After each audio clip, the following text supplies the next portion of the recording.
জায়েদ খানের প্রসঙ্গ উঠতেই ভীষণভাবে চটে উঠলেন নিপুণ। শিল্প সমিতির সেক্রেটারি নিপুণ সরাসরি অভিযোগ করলেন, শুধুমাত্র জায়েদ খানের জন্য ফ্রান্সের কান ফেস্টিভ্যালের ভিসা পায়নি বাংলাদেশ। জায়েদ খান কিছু গোষ্ঠী নির্ভর হয়ে চলেন বলেও অভিযোগ করলেন এই শাসক দলের সমর্থক অভিনেত্রী।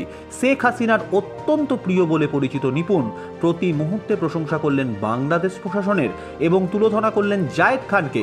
নিপুণের অভিযোগ, ফিরে দেখা, প্রেম প্রীতি বন্ধন, এই ধরনের ছবিগুলো যেখানে জায়েদ খানের উপস্থিতি দেখা গেছে কিন্তু খুঁজে পাওয়া যায়নি নিপুণকে, সেখানে নাকি তাকে আমন্ত্রণই করা হয়নি।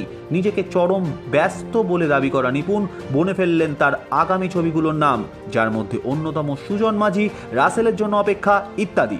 একই সঙ্গে মনে করাতে ভুললেন না 52 সাল বাংলাদেশকে অনেক কিছু দিয়েছে। মাসুদ পারভেজের ছবি দেখার জন্য অনুরোধ করলেন সকলকে।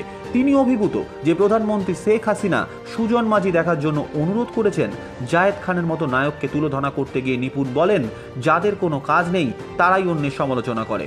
নিপুণের কথা মতো তারা প্রধানমন্ত্রী শেখ হাসিনার সমালোচনা করতেও ছাড়েন না, কিন্তু এই কথা বলার পরই সোশ্যাল মিডিয়ায় তার বিরুদ্ধে নিন্দার ঝড় ওঠে।